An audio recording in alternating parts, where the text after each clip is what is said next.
I'm Mike Allen. You're listening to talkSPORT. Don't forget, the number to talk is 08704 20 20 20. 10 minutes after 4, good morning. talkSPORT with Mike Allen. We're monitoring the news channels to bring you right up to date with the information that is possible for us to access. We're talking about the decision by the military to roll the tanks through the streets of Bangkok yesterday as Thailand's army staged a military coup. The rebel generals declared martial law whilst their armoured vehicles circled government buildings. There are 20,000 British residents in Thailand and 25,000 British holidaymakers.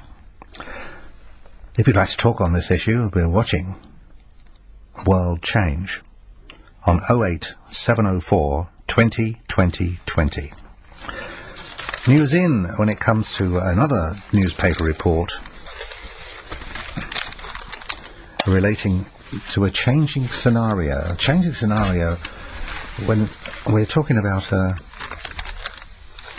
strife in Hungary and an attempted military coup in Thailand underline what happens when leaders lose popular support.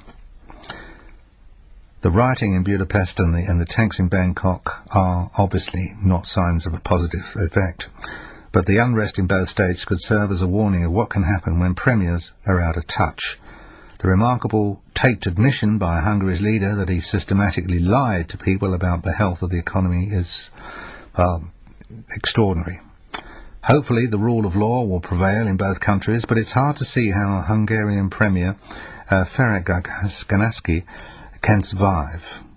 Having said that, the mortal danger posed to British troops in Afghanistan requires drastic action. Defence Secretary Des Brown is proving says the Taliban is proving to be a tougher than expected enemy, and confirms what many warned about before the soldiers were deployed.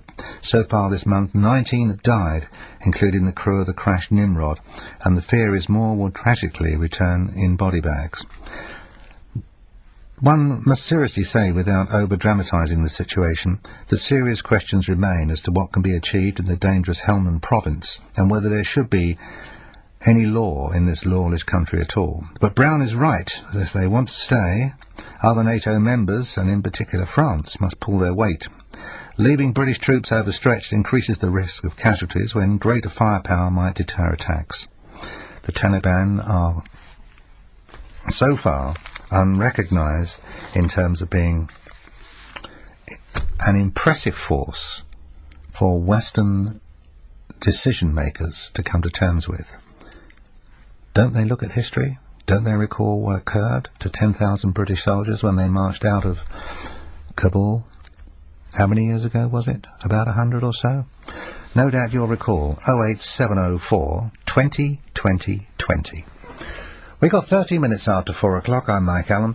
At 6 o'clock, it's talkSPORT breakfast, and that's going to be fun. Alan Brazil with Graham Beecroft and the lads will be talking to Mansfield town manager and of course the Stags League clash. That and a whole bunch more. We're going to stop. We're going to take a little message, and after that probably have a cup of tea. I think we should. Anyway, let's do that now, and then we'll have the tea. On DAB Digital Radio and 1089 and 1053 AM. Eagle has landed. The mother of all talk shows, George Galloway on talkSPORT. This is a deadly serious matter. Their own case for war collapsed. I have directed the armed forces to prepare for any eventuality. Did it really happen the way they said it did? But I just wanted to pick you up on one point. I did tell the government. Collective confrontation and political agitation across the nation. The battle has been joined. George Galloway. Take our case to the country. Every Saturday and Sunday night from 8. Well, the eyes have it. On talkSPORT. A corporal became Britain's first ever war criminal the other day after he admitted to a catalogue of horrific abuse against an Iraqi civilian. Corporal Donald Payne took part in the torture of a hotel worker who died with 93 injuries. Another victim was allegedly beaten with iron bars, deprived of sleep, urinated on and threatened with burning petrol. Payne, just aged 35, was one of 7 servicemen to stand trial the other day in what is thought to be the biggest court-martial of its kind in history.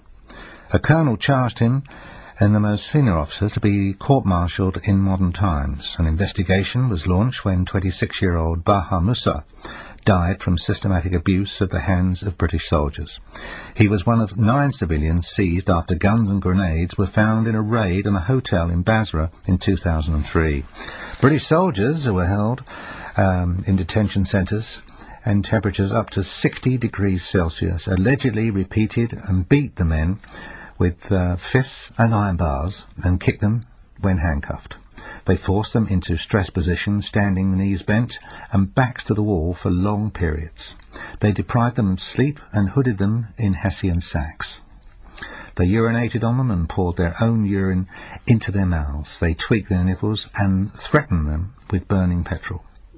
Julian Bevan QC, prosecuting, told how Mr. Musa suffered a broken nose and fractured ribs. He was said that another prisoner suffered serious kidney injuries from the beating. Corporal Payne led the abuse, and says Mr. Bevan, other soldiers took part. Some of them, it seems, just did it for fun or feelings of hostility.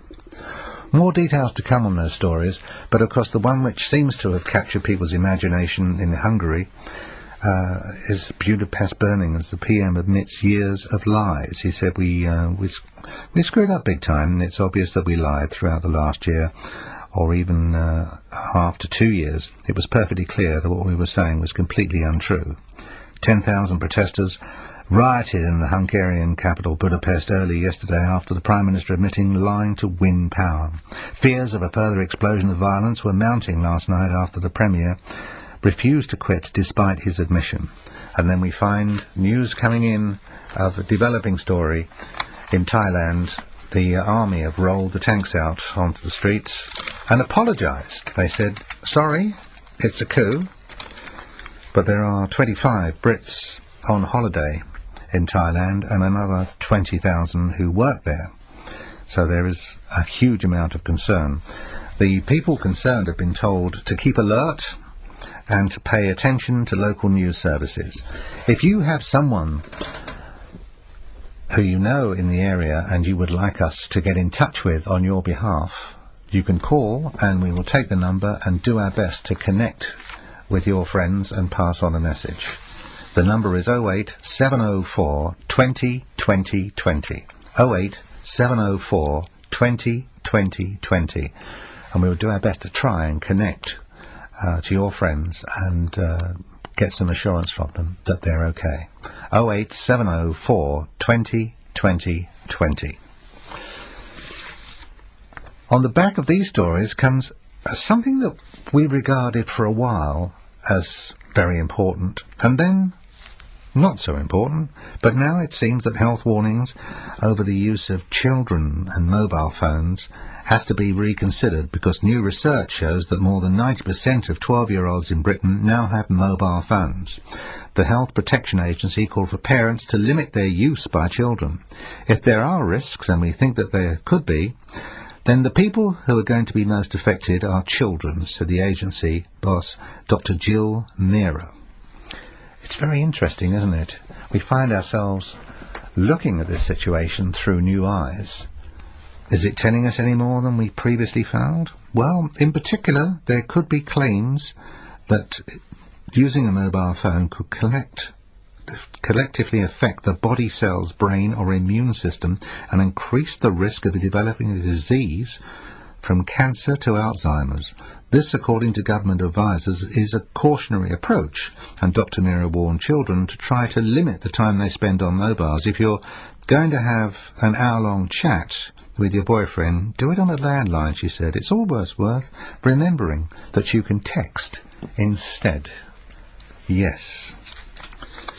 Where was that advice a short while back when we were having the absolute strongest assurances from phone companies that there was absolutely no chance that it could go wrong?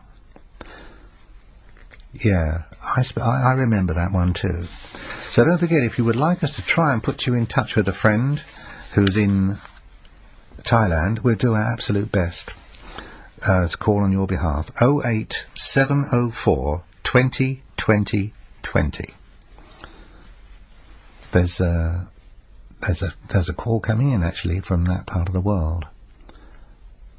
That's is this clear for me to take? Let me just Thank you very much. Got that. Okay. Wayne Johnston calling us from Bangkok. Hello, Wayne. Hello, nice to speak to you. Well, it's under very sad circumstances, Wayne, but tell me, what's the situation as you speak? Well, the army on the streets, there's not a lot. It's pretty normal, really. People are going about their business. The only thing is the banks are closed, the stock exchange is closed. But it's no threat at the moment, really. So you're one of the 25,000 Brits who work in the area of Bangkok, Thailand? Yeah, correct. And was there any rumbles, any whispers that this coup could take place? No, not a thing. So you were just as surprised as somebody who was watching the radio and or listening to the radio, watching the television over here? Yeah, well, I didn't even realise there was a coup until I got a text message about 4:20 this morning, Thai time. Wow. So, what's been the reaction from your neighbours? Most of the Thais in our office are not working today. I think they've been told not to work because obviously everything coming from the media is in Thai, so it's very hard for us to understand. Yeah. It's not actually in English, it's in Thai language. So, what is the general feeling if you open, your apartment door and there's somebody in the next apartment? I mean, are people looking a bit worried? Are they packing crates? Are they taking stuff out of the area? No, just walking around like it's a normal day. Obviously, we're not right into where the Parliament buildings are and that. We're just on a place called Asop and Sukhumvit. But yeah, people just going back to business. I'm so pleased you sent us a text, so we could talk, because we've got so many people who've said that we're really worried. We've got members out there, the family, and we wanted to be reassured that it's not out of control.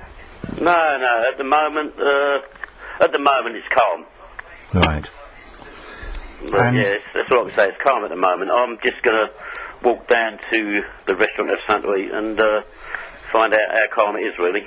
Is there any chance that we could speak a little bit later after you've checked at the restaurant? Yeah, you can phone us back, yeah. Okay. By the way, just one quick question, Wayne.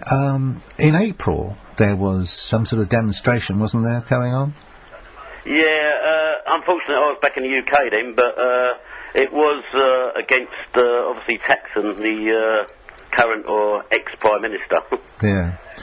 Well, I'd love if we could speak to you in about, half an hour or so? Yeah, I'll be back in about half an hour. Okay, Wayne, thank you very much indeed, and I hope it stays calm. Thank you very much. Thank you. Well, wasn't that great? Wayne gave us a little text. He said, listen, we can talk. Many thanks once again, Wayne. Wayne's been there for 6 years and was nearly as surprised as us, that any events had occurred, because he lives away from the official centre of town. How extraordinary. I'm a bit heartened by that, actually.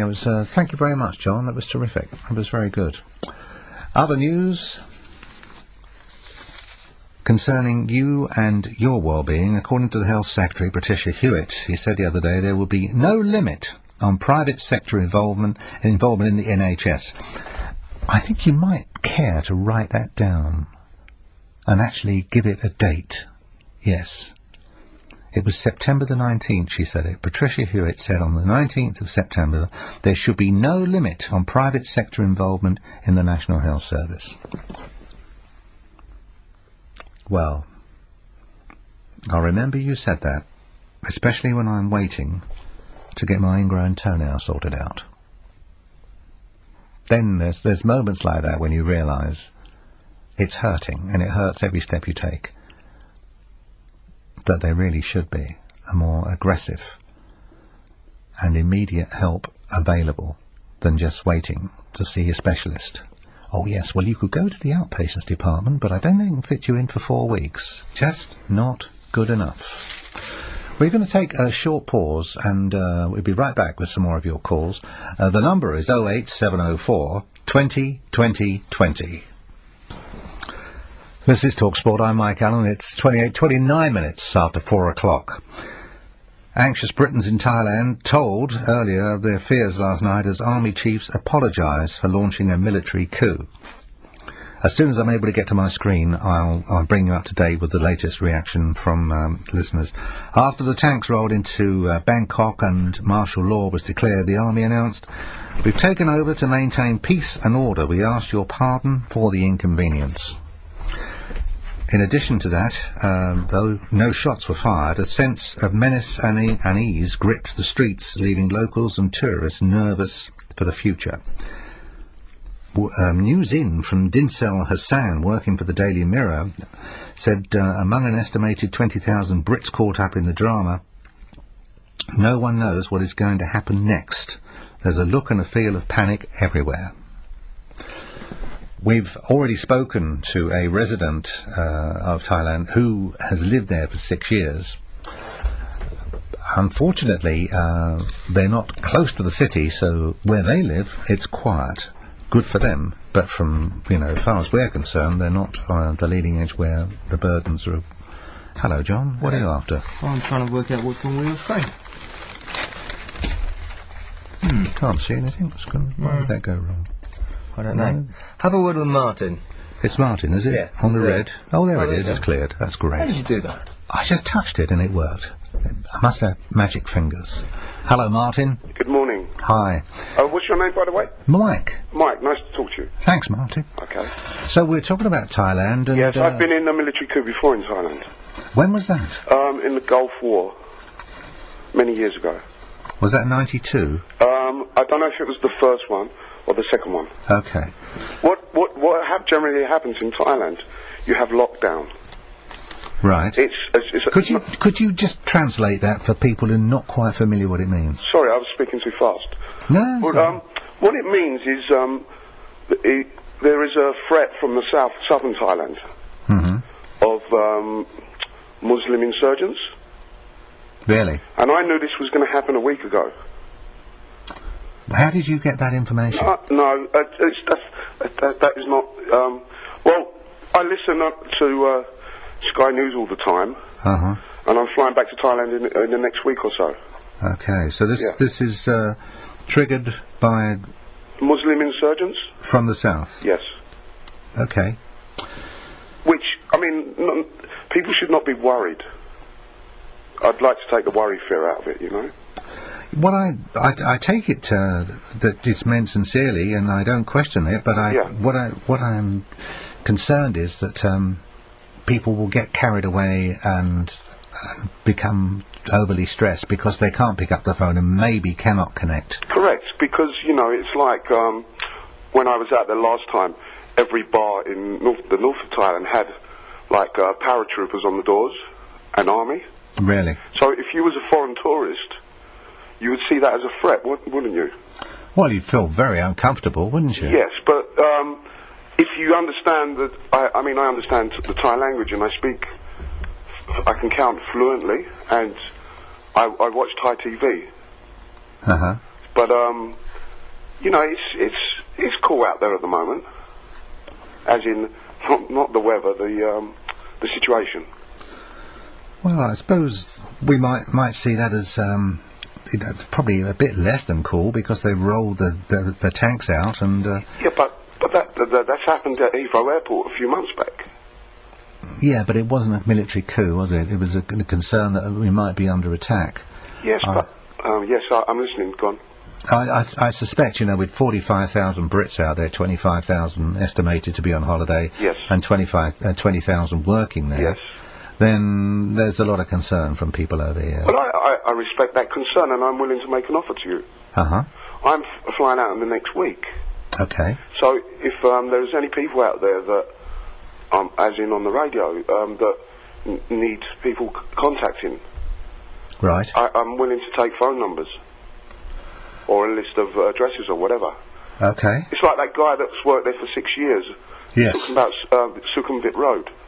Yes. I mean, I know Sukhumvit very well, and I know Bangkok very well, Mm-hmm. And there'll be a lot of people in Pattaya, the southern resort, from Bangkok. Is there a number that we can reach you at? Yeah, I will give you in Thailand. I do have a mobile phone, but I don't have any credit on it at the moment. Which I just purchased it today, Right. But I'm willing to give you my phone number tonight. I tell you what then. London phone number.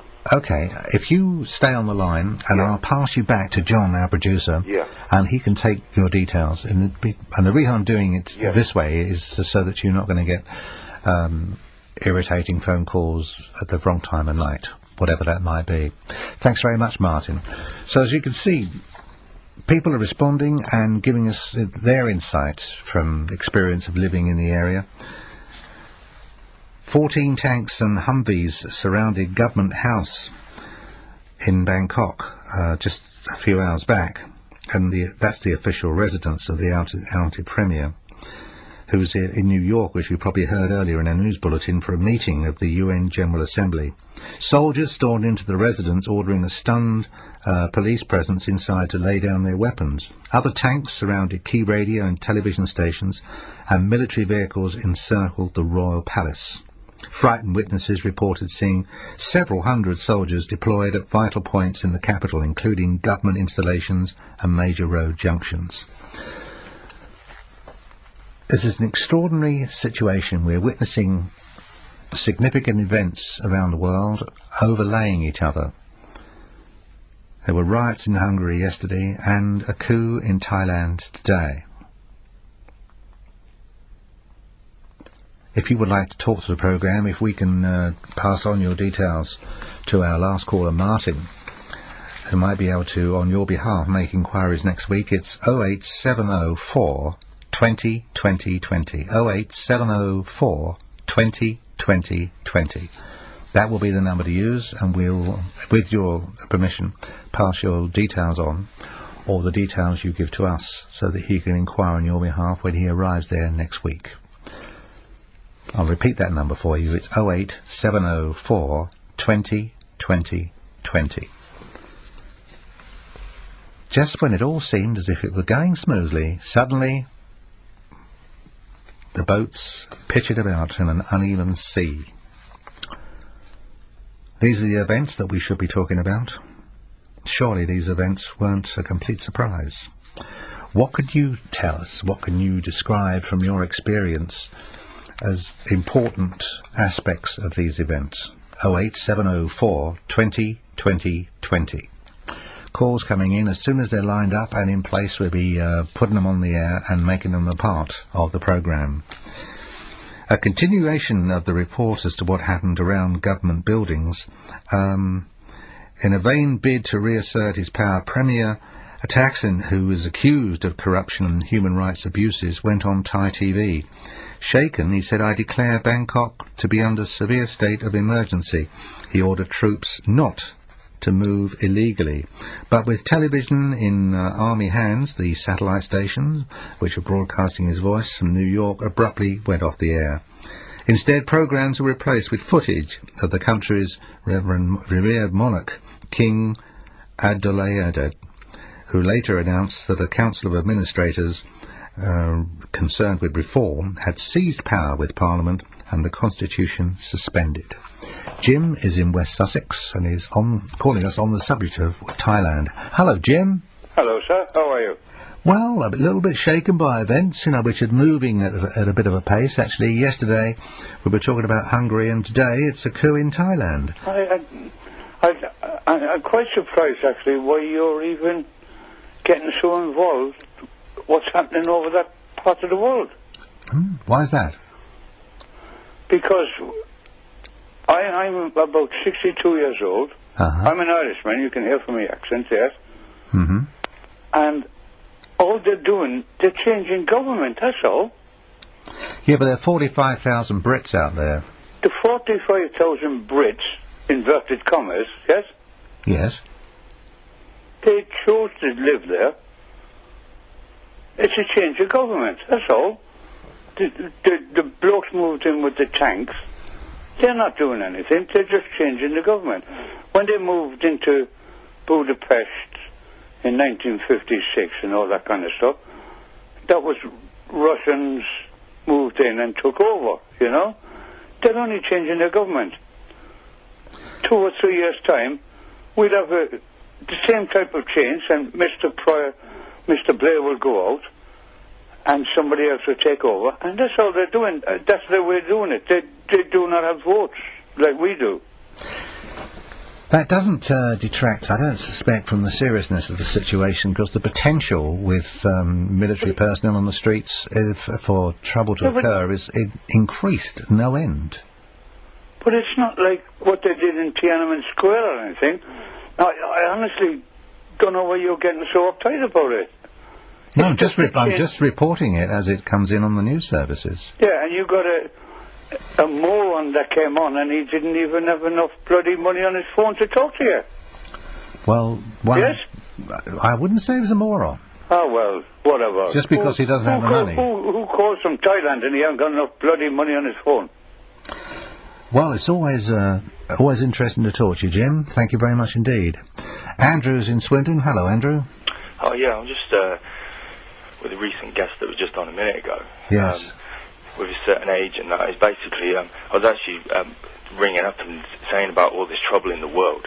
Like, for instance, in Thailand, we've got in Afghanistan, we've got Darfur, like certain in, sorry, so like Colombia and all this, like basically things like this in the world's been happening constantly since we've basically been able to speak, I think. Oh, I don't doubt it. But as I said to the last caller, there are 45,000 Brits out there. Yeah. And whilst 25,000, I believe, are residents, working there. Or no, so 25,000 on holiday, 20,000 working there. We spoke to someone, Wayne Johnson, who lives away from the centre of the town. Mm-hmm. But the situation can become runaway and then can become rogue if you take your eye off of it for just a few minutes. That's what. Well, lucky enough, it probably won't do it because, as I've been listening, Thailand's had this happen quite a few times. But the worst case scenario you're probably trying to convey is probably the same sort of thing that happened in Lebanon, where our troops have to come in and basically escort our citizens out and help them out and stuff. If it actually turns into a bad situation. But obviously I don't know enough about the situation at the moment to actually basically see if it would actually get that bad, if you know what I mean. Yes, well that of course is the whole dark side of it is that it's such a long way away and under these circumstances we're not absolutely sure. Has it ever got violent before then in their previous coups, I can't speak with any authority on it. And the people generally aren't considered to be that aggressive by their nature. What I thought, yeah. But having said that, all one needs is a runaway situation with one particular crew supporting, a different facet of a coup, and then you've got a situation in your hands. Well, that's what I was going to talk about as well. It's the same sort of thing, in Afghanistan with our soldiers dying in that. Yes. Basically, it's our citizens as well, I suppose.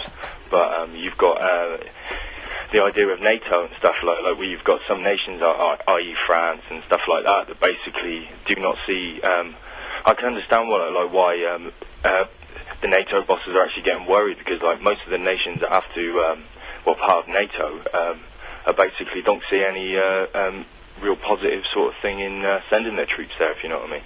There's like the added interest of America and Britain, obviously, because we're still in Iraq.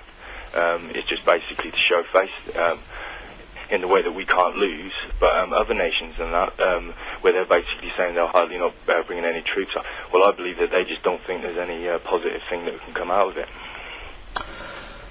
Well, yeah, we get arguably a snowstorm of information. In other words, you don't see the whole story. You just get what they want you to read. Exactly, yeah. But it's my understanding that the guy who's in charge of the British contingent there said if he had some more troops, he could wind up the operation probably 3 months sooner than it's going to take.